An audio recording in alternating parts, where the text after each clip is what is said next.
신명기 14장에 대해서 함께 말씀을 나누려고 합니다.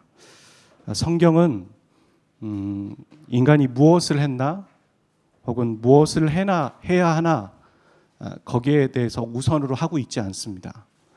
하나님이 인간을 위해서 무엇을 하셨나 그것을 우선으로 보고 있고 그것을 초점으로 맞춰서 말하고 있습니다. 여러분 집에 가셔서 성경을 읽으실 때 한번 그런 관점으로 한번 보시길 바랍니다.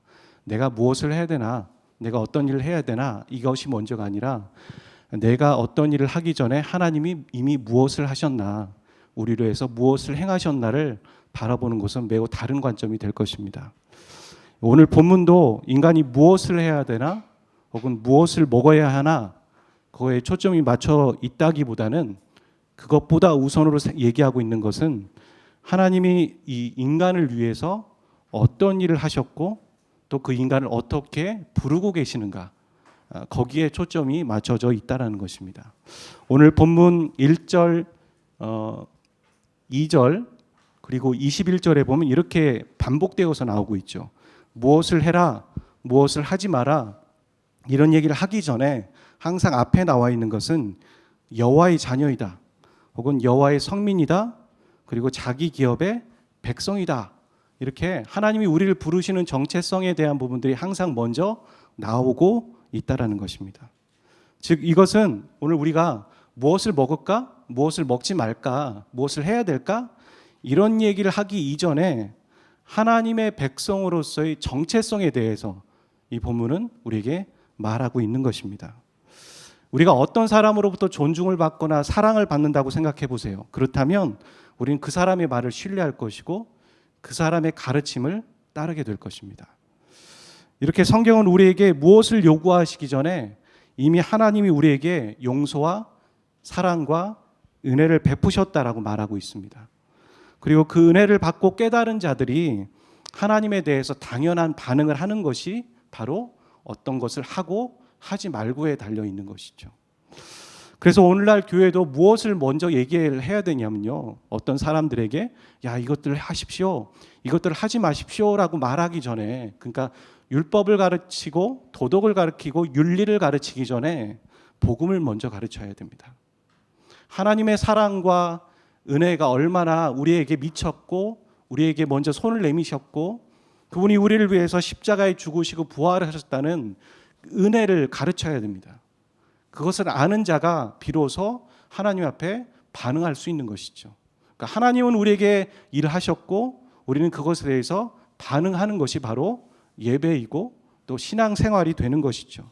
그것이 바로 그리스도인들의 바른 선순환이 되는 것입니다. 근데 교회 안에 복음이 빠지고 은혜가 빠지게 되면은 도덕 선생님인 거고 윤리밖에 가르치지 않게 되는 것이죠.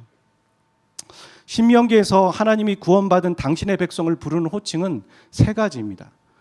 보통은 자녀라는 것, 그리고 자기 기업, 그리고 성민이라고 부르고 있습니다.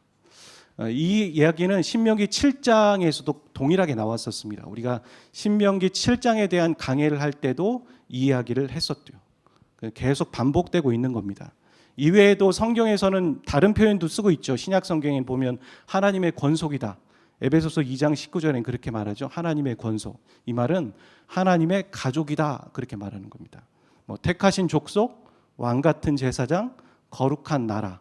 그러니까 하나님이 우리를 부르시는 정체성이 되는 것입니다. 여러분, 자녀라는 거 아무에게나 자녀라고 우리는 부르지 않습니다. 내가 배 아파서 낳은 아이를 자녀라고 부르게 되는 것이죠. 여러분, 자녀가 힘들게 될 때, 부모를 힘들게 할 때 부모는 솔직히 미울 때가 있습니다. 저도 저 아이를 키울 때 힘들어서 이렇게 던지려고도 하고 던져본 적도 한 번 있습니다. 그게 누구라고 말씀드리긴 좀 곤란하고, 하지만 그것도 잠깐입니다. 내가 왜 그랬지? 내가 이상해졌나? 이렇게 잠깐 한 번 그런 적이 있었습니다. 부모는 자녀를 위해서 희생하고 사랑을 주고 보호합니다. 그게 부모와 자녀의 관계입니다. 하나님 아버지도 저와 여러분을 그렇게 사랑하고 보호하고 우리를 위해서 자기 자녀를, 독생자 예수 그리스도를 허락해 주신 분이십니다. 자녀라고 말하시는 거죠. 두 번째는 자기 기업이라고 얘기합니다. 이거 좀 낯설은 표현인데 이 말은 우리가 한번 이미 7장에서 배웠는데 세굴라라는 표현입니다. 이 히브리어죠. 이것은 왕이 가지고 있는 가장 소중한 보물이라는 거예요. 어디에 보니까 이렇게도 번역하더라고요. 왕이 아주 소중해서 가끔 보는 거예요. 누가 훔쳐갈까 봐 막 드러내고 보지는 않고 가끔 보면서 와 이거 너무 소중한 건데 그렇게 보는 것이 세굴라라고 얘기하고 자기 기업이라고 말하는 것이죠. 그러니까 이 두 단어를 합쳐서 생각해 보면 소중하게 아끼는 보물과 같은 자녀라고 하나님이 저와 여러분에게 부르고 또 살뜰히 챙겨가고 계시다라는 것입니다. 아멘이십니까? 우리 저와 여러분 옆에 있는 분들에게 그렇게 한번 고백해 봤으면 좋겠습니다. 당신은 하나님의 소중한 딸입니다. 당신은 하나님의 소중한 아들입니다. 네.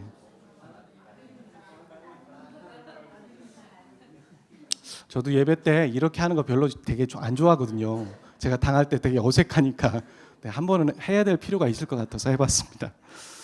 네. 성민이라는 단어가 세 번째 나오고 있죠. 거룩한 백성이다라는 겁니다. 거룩한 백성. 거룩하다라는 것은 성경책 들고 다니는 게 거룩한 게 아니에요. 그건 행동일 뿐이고 드러나는 구별되다라는 것이죠. 그리고 차별성이 있다라는 말을 하고 있는 겁니다. 그러니까 나의 사랑하는 자녀가요, 불량배랑 어울리고 있어요. 나의 사랑하는 자녀가 잘못을 저지르고 죄를 짓고 다니고 있어요. 그것에 속편한 부분은 한 명도 없어요. 그렇죠? 그것을 원하지도 않고요. 그 사람들과 구별되길 원하고 불량배들과 떨어지길 원하고 죄 잊지 않기를 원하는 게 부모의 기본적인 마음인 것이죠. 그러니까 이 말씀에서 하나님이 우리를 성민이다라고 부르고 있다라는 것은 하나님이 우리를 얼마나 소중하게 여기고 있냐라는 것에 반증이 되는 것이 당연한 얘기인 것입니다. 오늘 본문에는 제사법과 그리고 음식법과 그리고 11조에 대한 영역을 소개하고 있습니다. 생각해 보니까요, 왜 굳이 제사법일까? 왜 음식법이지?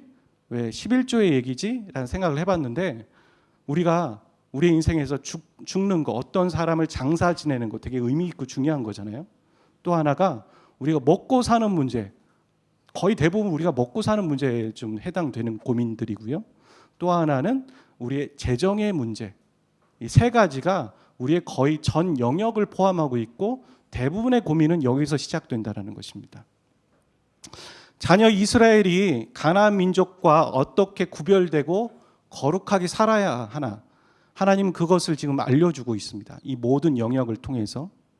저는 이 말씀을 통해서 2019년을 살아가는 우리가 그리스도인으로서 우리의 살아가는 삶에서 어떻게 구별되고 거룩하게 살아야 하는지 좀 적용해보고 살펴보면 좋겠습니다. 이 제사법이 1절에 나오고 있어요. 짧은 구절인데 한번 읽어보도록 하겠습니다. 시작.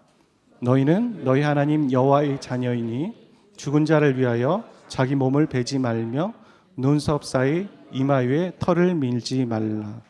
말도 안 되는 얘기잖아요. 죽었으면 죽은 자를 위해서 털을 다 밀어버리는 거예요. 말도 안 되는 것 같지만 고대 근동 지방에서는 그렇게 행했다는 거예요. 가족이 죽잖아요. 그러면 슬픔의 표현으로 자기를 자해했어요. 자해를 했는데 이것은 여러분 열왕기상 18장 28절에도 나와요. 그리고 예레미야 16장 6절에도 나와요. 분명히 지금 여기서 얘기하는 거 그 이유잖아요. 열왕기상이나 예레미야. 분명히 하나님이 하지 말라고 했는데 여전히 자행되고 있었던 모습이었어요. 이들은 죽은 사람을 신격화하면서 자기 털을 밀어버렸다는 겁니다. 하나님 그거 하지 말라고 말하고 있는 겁니다. 두 번째 2절부터 20절에는 음식법 첫 번째가 나오고 있어요. 이 음식법은 먹을 수 있는 것과 먹지 못하는 것이 있다라고 말하는 것이죠. 여러분 어제 한국에 누가 방문을 했습니다. 누구죠? 예, 트럼프 대통령이 방문을 했습니다. 저녁 만찬이 있었는데요. 뉴스에 그런 기사가 있었죠. 이 기사는 이제 예전에 이방카라는 그 보좌관이 그 평창 올림픽에 왔을 때 나왔던 기사이고요. 제가 그 기사가 아직 캡처가 되지 않아서 못 찾았는데 어제 트럼프가 방문했을 때 청와대에서 만찬이 벌어졌고 뉴스에도 그런 얘기가 나왔죠. 잠깐 나왔는데 여러분 보신 분은 아시겠지만 이방카 보좌관을 위해서 특별한 음식을 준비를 했다. 그러니까 그는 유대교 사람이에요. 원래 크리스찬이었는데 개종한 거죠. 남편을 만나면서 유대교 사람이 되면서 이방카를 위해서 음식을 유대교 율법에 따라 조리를 했고 또 음식의 메뉴도 따로 준비를 했다. 이 여인을 위해서 그렇게 얘기를 했죠. 그녀를 위한 식사에는 갑각류와 회와 육류를 피했다. 이렇게 나오고 있어요. 여러분 10절에 보면 오늘 성경의 10절에 보면 똑같은 얘기가 나오죠. 먹어야 될 거, 먹지 말아야 될 거. 율법엔 그렇게 나오고 있어요. 10절을 한번 읽어보도록 하겠습니다. 시작.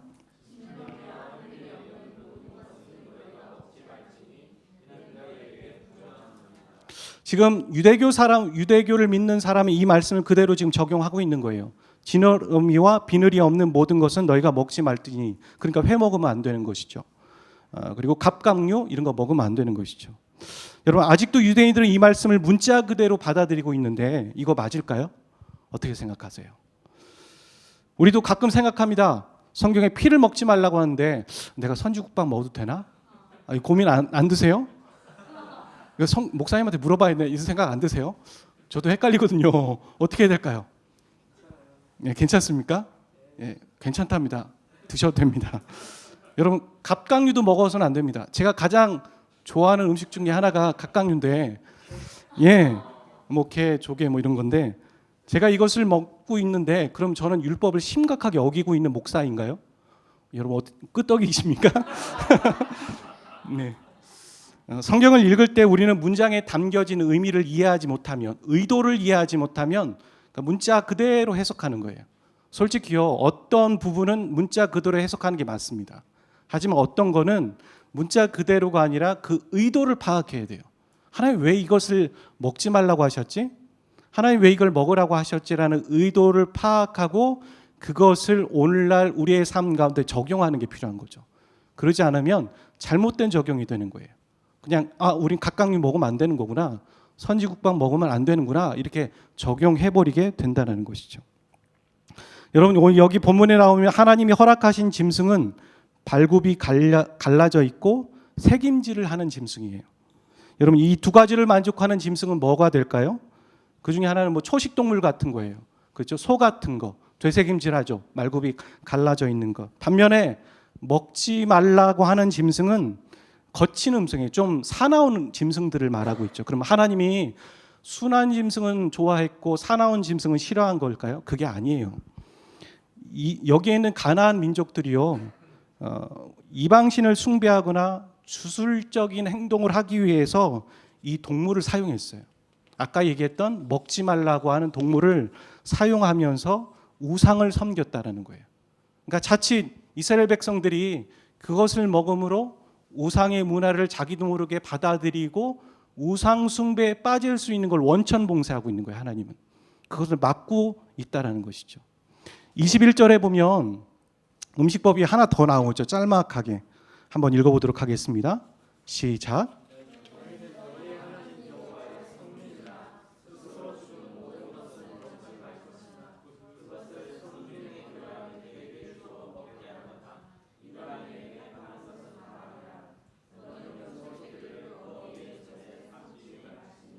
이 본문에도 여전히 여호와의 성민이다라는 정체성을 먼저 말하고 쭉 나열하고 있습니다. 염소 새끼를 어미 젖에 삶지 말라. 좀 특이한 행동인 것 같아요. 이 행동이. 이것은 이해하고 안 이해하고를 떠나서 무조건 야만적이죠. 그렇지 않습니까? 어미의 젖에 염소 새끼를 삶는 것 자체가 야만적인 행동인데 그런데 가나안 사람들은 이 요리를 최고의 요리로 여겼다는 거죠. 당시. 그 음식 최고의 요리야. 그런 생각을 했다는 거지. 거기다가 주술적인 행동까지 한 겁니다. 그러니까 지금 하나님은 처음부터 끝까지 무슨 얘기를 하고 있는 거냐면요. 먹어라 먹지 말라 행해라 행하지 말라라는 그 배경 아래는 하나님의 백성들의 거룩함과 정체성을 계속 요구하고 말씀하고 계신 것이죠. 우상을 예배하는 문화를 흉내내다가 자기도 모르게 우상을 섬기려고 하는 것들이 있을 수 있기 때문에 원천 봉쇄하는 것. 또 어떤 것은 여러분 이 본문을 먹어야 되는 것과 먹지 말아야 되는 걸 모든 걸 영적으로 풀 수는 없어요. 어떤 것은 하나님이 이스라엘 백성들이 정결하게 살아가기 위해서 우리 몸이 정결하게 살아가기 위해서 그것을 먹지 말라 했다. 그렇게 말하는 부분도 있는 거죠. 그렇게 보았을 때 이스라엘 백성들이 어디에 있든지 나는 하나님의 백성이다. 나는 하나님의 거룩한 백성이야. 하나님이 나를 성민이라고 불러주셨어. 나를 자녀라고 불러주셨어라는 그 정체성을 잊지 말라는 거예요. 신명기는 계속해서 교회에서 그렇게 해라라고 말하지 않아요. 예배 처소에서 그렇게 해라라고 말하지 않고 너의 삶의 자리에서 그렇게 하나님의 백성으로 하나님 백성답게 그 정체성을 가지고 살아가라라고 계속 요구하고 있다는 것이죠. 오늘 저와 여러분에게 요구하시는 게 무엇일까요? 각자 적용해 봤으면 좋겠어요. 우리가 일터에서 가정에서 삶을 살아가면서 나는 하나님의 백성답게 거룩하게 구별되게 살아가고 있었는가? 혹은 다른 사람들이 봤을 때 저 사람 크리스찬이에요? 저 사람이 크리스찬이에요? 얘기할 정도로 우리는 그렇게 살아가고 있었던 것은 아닌가? 여러분, 술에 대한 부분들을 우리는 많이 고민합니다. 술을 먹어야 될까? 먹지 말아야 될까? 여기 있는 분들은 그 고민이 없을 수도 있겠지만 신앙에 입문을 하시는 분들은 고민하십니다. 담배 펴도 돼요? 술 먹어도 돼요? 그건 죄예요? 죄가 아니에요. 저는 가끔 호텔에서 하는 결혼식에 초대받아서 갈 때가 있습니다. 드물지만 가끔 갑니다. 그런 곳에서는 식사가 뷔페가 아니죠. 테이블에 앉아서 예식을 보게 되고 그 자리에서 바로 앉아있으면 음식이 에피타이저부터 후식까지 쭉 나옵니다. 그게 바로 그들이 서빙을 해주시는 거죠. 그렇게 서빙하는 분들이 테이블별로 묻는 게 있습니다. 앞부분에. 그게 뭐냐면 와인 하시겠어요? 묻습니다. 컵을 뒤집어 놓거나 해야지만 와인을 따라주지 않지 그냥 두면은 와인을 따라주기도 하는 것이죠. 가끔 그렇게 갈 때 보면 저 말고 저와 동석한 사람들이 대부분 크리스찬이에요. 안 믿는 결혼식에 갈 일이 흔하지 않으니까. 동석한 사람들 중에는 믿는 분도 계시고 믿는데 신앙생활이 오래 하신 분도 계시고 또 갓 신앙생활 하신 분도 계시고 또 제가 목사이라는 것도 압니다. 그런데 어떤 분들은 아무렇지도 않게 와인을 받으시는 거죠. 그리고 식사와 함께 반주를 즐기십니다. 그분의 가치관 안에서는 술은 취하지 말라고 했으니까 식사 때 가볍게 와인 한 잔 하는 정도는 괜찮아 그렇게 생각하시는 것 같습니다. 하지만 같은 테이블에 앉아있는 초신자가 누군가는 보면서 그 얘기를 하는 거예요. 저 사람이 크리스찬이 맞아? 저분 신앙생활 오래 하신 분이잖아. 내가 저분을 본받고 따라가려고 했는데 저분이 저렇게 와인 한 잔 정도야 하고서 드시네? 라고 시험 드는 분이 계시다는 거예요. 그렇다면 우리는 이 와인을 먹어야 될까요? 먹지 말아야 될까요? 그것이 죄라고 생각하지 않았으니까 먹는 것은 당연할 수도 있을지 모르겠지만 그분의 가치관에서 중요한 것을 하나 놓친 거죠. 지금 오늘 우리가 먹고 먹지 마는 거에 대한 얘기의 좀 연장선입니다. 여러분, 예수님이 구약의 수많은 율법들을 두 가지로 정리를 하신 걸 여러분 아실 거예요. 마태복음에 보면은 구약의 율법을 누가 세봤어요. 전 셀 겨를도 없고 능력도 안 되는데 613가지래요. 613가지의 율법을 두 가지로 예수님은 신약에서 정리하셨죠. 아실 겁니다. 마태복음 22장 37절부터 40절 한번 읽어보도록 하겠습니다. 시작.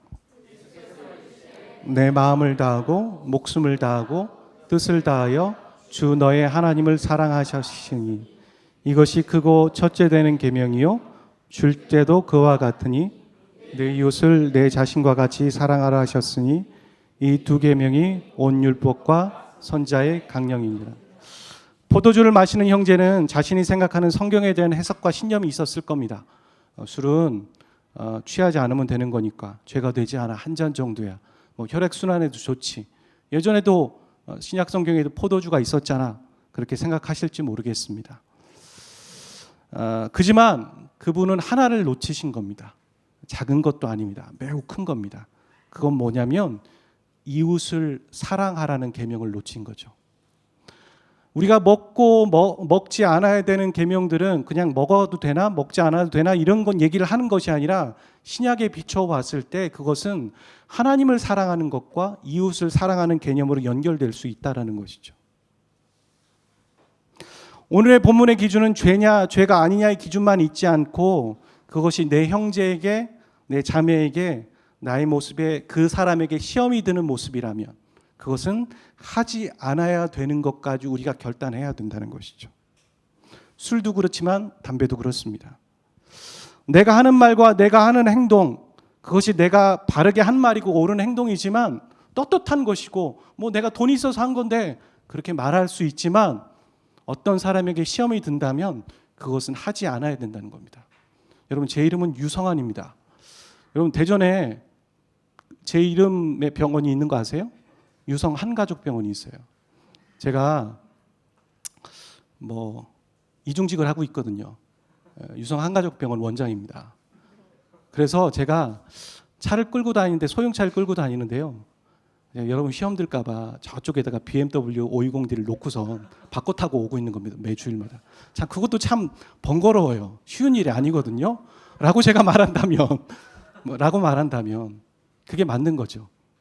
우리가 얼마든지 돈이 있기 때문에 이것을 할 수 있어요. 저걸 할 수 있어요.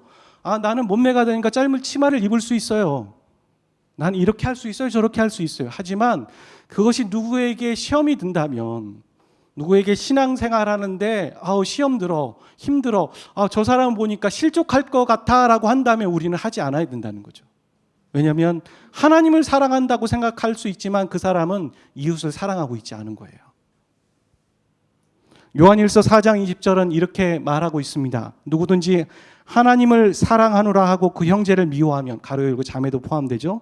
이는 거짓말하는 자니 보는 바 그 형제를 사랑하지 아니하는 자는 보지 못하는 바 하나님을 사랑할 수 없느니라. 그렇게 말하고 있는 겁니다. 하나님 잘 믿는 분들 계세요. 하지만 사람들과의 관계가 형편없는 분들도 계세요. 큰 걸 놓치고 계신 거예요. 두 가지는 같이 가야 되는 겁니다. 여러분, 구약은 그림과 같아요. 이거 왜 그렸지? 어떤 거지? 어떤 뜻이지? 신약은 그 그림에 대한 해설서와 같은 것이죠. 우리가 먹고 먹지 않고 혹은 성경을 볼 때 신약을 비추어가며 그것들을 적용하고 풀어가야 될 필요가 있는 것이죠. 11조에 대한 부분도 그렇습니다. 참 헌금에 대한 얘기를 하기가 쉽지 않은 거예요. 오늘날 더더욱. 목회자들이 헌금에 대한 얘기를, 특히 11조에 대한 얘기를 할 때 어떻게 얘기했냐면요. 11조 하면 복 받습니다. 이런 얘기했습니다. 그리고 그것만 얘기한 거죠. 또 하나 부흥회 같은 거 할 때 보면요. 강사분에게 미리 얘기해요. 목회자들이. 11조 얘기 좀 해주세요. 잘못된 겁니다. 옳지 않은 겁니다. 복의 기준은 무엇일까요? 부자가 되는 게 복의 기준일까요? 그러면 예수님 잘 믿고 복 받는 게 돈 많이 버는 걸까요? 그렇다면 성경에 나와 있는 12사도는 어떻게 된 걸까요? 다 저주받은 걸까요? 그들은 돈 많이 벌지 못했어요. 예수님 믿다가 예수님을 전하다가 죽었어요. 그건 저주받은 겁니까? 성경은요, 하나님과의 바른 관계를 통해 물질적인 복을 받을 수 있다고도 얘기합니다. 그런 사람이 있어요. 대표적으로 아브라함 같은 사람이 그랬어요. 그 기업이 계속 늘어났거든요.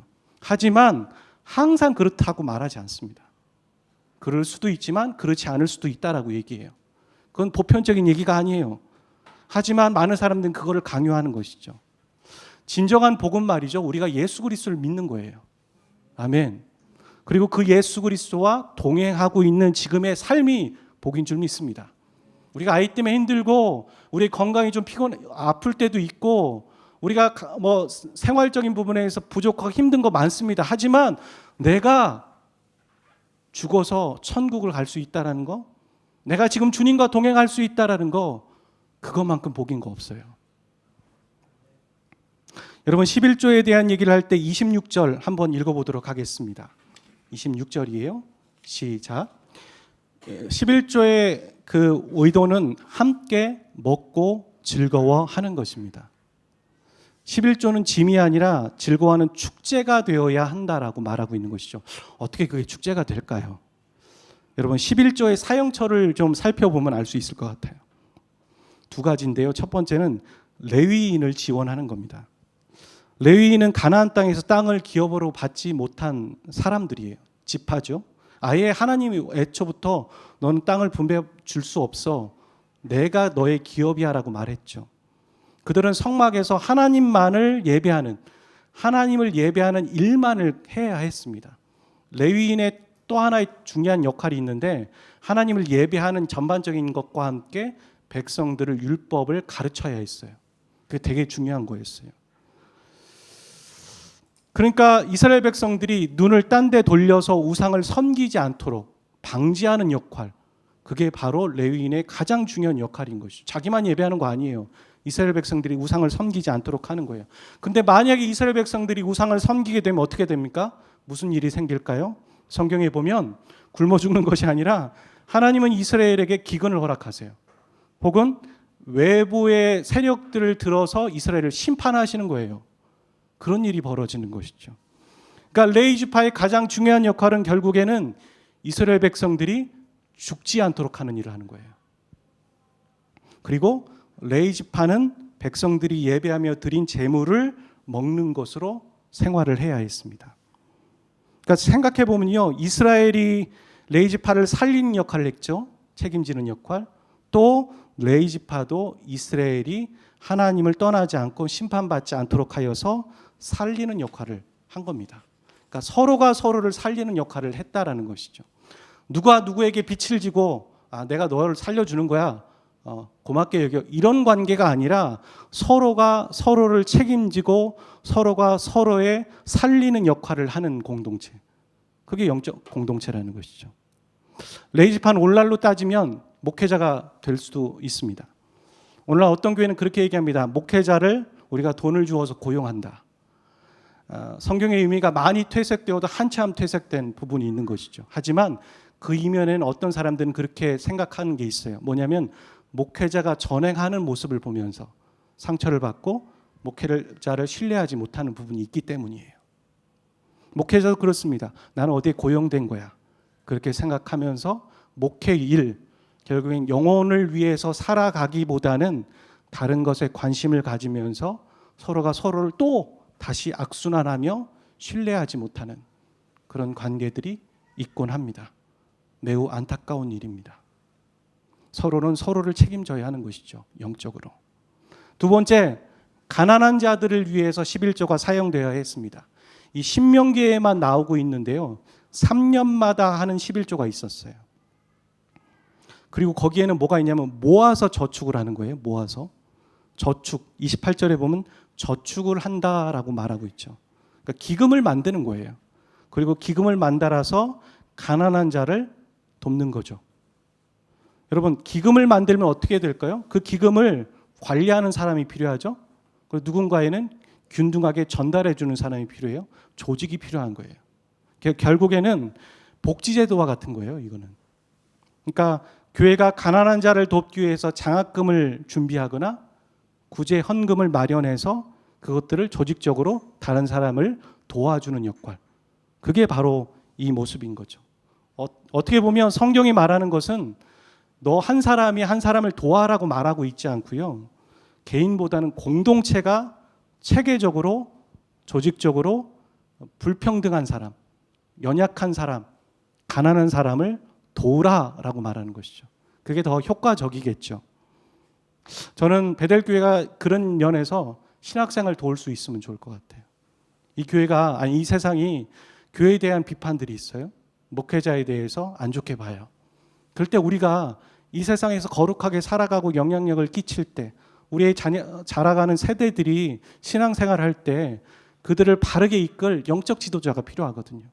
그거는 그냥 하루아침에 떨어지는 거 아니에요. 그런 사람을 키워야 되거든요. 교회가 또 그런 사람을 키워야 돼요. 우리는 개인이 아니에요. 공인으로 살아가고 있습니다.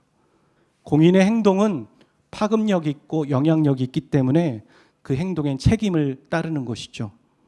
우리의 말과 행동은 다른 사람에게 혹은 그리스도인에게 그런 얘기를 할 거예요.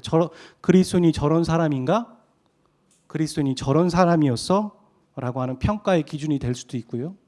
또 우리의 말과 행동이 어떤 사람에게는 저런 분의 신앙이라면 나도 예수님을 믿어봐야겠다, 나도 교회 다녀봐야겠다 하는 통로가 될 수도 있는 것입니다. 여러분, 공인입니다. 우리는 우리의 삶과 우리의 말과 행실은 어떻게 해야 될까요? 저는 이 시대를 살아가면서 회복되어야 될 것이 두 개가 있다고 생각해요. 그건 개인의 영성이고 개인이 하나님을 따라가는 것이고 거룩하게 살아가는 거죠. 아까 우리 하나님께서 우리에게 요구하시는 것. 또 하나가 있어요. 우리가 아무리 개인으로 살아가도요, 영향력이 부족할 때가 있어요.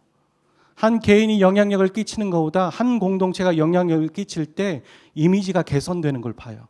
반대로 한 개인이 잘못하는 것보다 한 공동체가 잘못할 때 교회가 실추되는 걸 봐요. 하루아침에 그렇게 되는 거거든요. 우리가 한 개인이 잘 사는 것도 중요하지만요, 그렇게 잘 살았을 때 안 믿는 사람이 우리에게 그래요? 저 예수님 믿고 싶어요. 그럴 때 우리는 어떻게 합니까? 개인이 성경 공부할 수 없어요. 교회 다니셔야지라고 얘기하는데 다녀야 될 교회를 우리가 찾기가 어렵다라는 것이죠. 한 개인이 회복되는 것과 함께 공동체가 거룩하게 살아가고 회복되어야 합니다. 주님의 교회가 거룩해져야 되는 것이죠. 제가 의도하지 않게 주님은 계속 지금 지난주부터 지지난주부터 말씀하고 계세요. 공동체가 회복되어져야 된다는 거, 공동체가 거룩해져야 되는 거, 그거의 시작은 바로 또 우리 한 사람이 거룩해지는 것이고 제가 먼저 거룩해지는 거라고 저는 생각합니다. 사랑하는 저와 여러분, 하나님은 저와 여러분을 내 자녀, 세굴라, 나의 기업, 나의 성민이다라고 부르고 계십니다. 거기에 맞게 일주일을 살아가시고 이 세상을 살아가 주시고 살아내 주시기를 주의 이름으로 축원드립니다.